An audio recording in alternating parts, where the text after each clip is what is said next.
नमस्कार। स्वागत है आपका अद्भुत कहानियों के संसार में जो सच्चाई से रूबरू कराती है। मैंने सुना है एक सम्राट अपने बेटे पर नाराज हो गया, उसे देश निकाला दे दिया। सम्राट का बेटा था, कुछ और तो करना जानता नहीं था, क्योंकि सम्राट के बेटे ने कभी कुछ किया ही ना था। भीख ही मांग सकता था। जब कोई सम्राट न रह जाए तो भिखमंगे के सिवा और कोई उपाय नहीं बचता। भीख मांगने लगा। 20 वर्ष बीत गए, भूल ही गया। अब 20 वर्ष कोई भीख मांगे तो याद रखना कि मैं सम्राट हूँ, असंभव, कष्टपूर्ण होगा। भीख मांगने से कठिनाई पड़ेगी। यही उचित है कि भूल ही जाओ। वह भूल ही गया था, अन्यथा भीख कैसे मांगे। सम्राट और भीख मांगे। द्वार द्वार, दरवाजे दरवाजे भिक्षा पात्र लेकर खड़ा हो। होटल में, रेस्टोरेंट के सामने भीख मांगे, जूठन मांगे। सम्राट को भुला ही देना पड़ा, विस्मित ही कर देना पड़ा। वह जैसे अध्याय समाप्त हुआ, वह जैसे कि कहीं कोई सपना देखा हो, कि कोई कहानी पढ़ी हो, कि फिल्म देखी होगी। अपने से क्या लेना देना। 20 साल बाद जब सम्राट का अंतिम समय आ गया, उसने अपने वजीरों को कहा, मेरा इकलौता बेटा, उसे खोजो, वही मालिक है। उसे खोजो और जहाँ भी हो उसे ले आओ। कहना, बाप ने क्षमा किया। अब क्षमा और ना क्षमा का कोई अर्थ नहीं। मैं मर रहा हूँ। अब यह राज्य कौन संभालेगा?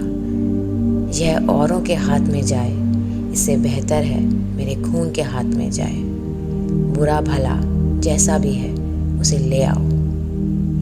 जब वजीर पहुंचे तो वह एक होटल के सामने पैसे मांग रहा था। टूटा सा पात्र लिए, बदन पे कपड़े नहीं थे, पैरों में जूते नहीं थे। भरी दोपहरी थी, गर्मी के दिन थे, लू बहती थी, पैर जल रहे थे और वह मांग रहा था कि मुझे जूते खरीदने हैं, इसलिए कुछ पैसे मिल जाएं। कुछ पैसे उसके पात्र में पड़े थे। रथ आकर रुका। वजीर नीचे उतरा। वजीर ने गिरकर उसके चरण छुए। होने वाला सम्राट था। जैसे ही वजीर ने उसके चरण छुए, एक क्षण में घटना घट गई। 20 साल जिसकी याद न आई थी कि मैं सम्राट हूँ, फिर वह घबराया और बैठा। उसने सोचा, विचारा और तपश्चर्या की, ध्यान किया कि याद करूं। एक क्षण में, एक पल में, पल भी ना लगा, एक क्षण में रूपांतरण हो गया। यह आदमी कुछ और हो गया। अभी भिखारी था, दीनहीन था।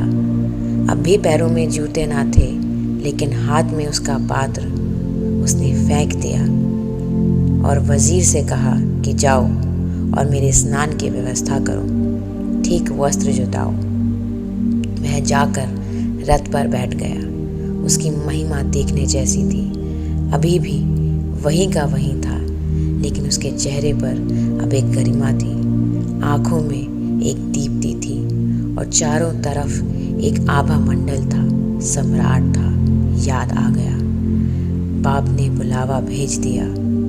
ठीक ऐसा ही होता है।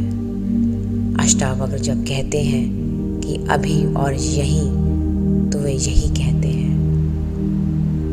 कितने चलो, 20 साल, 20 जन्म, देश निकाले पर रहे, भीख मांगी बहुत, भूल गए।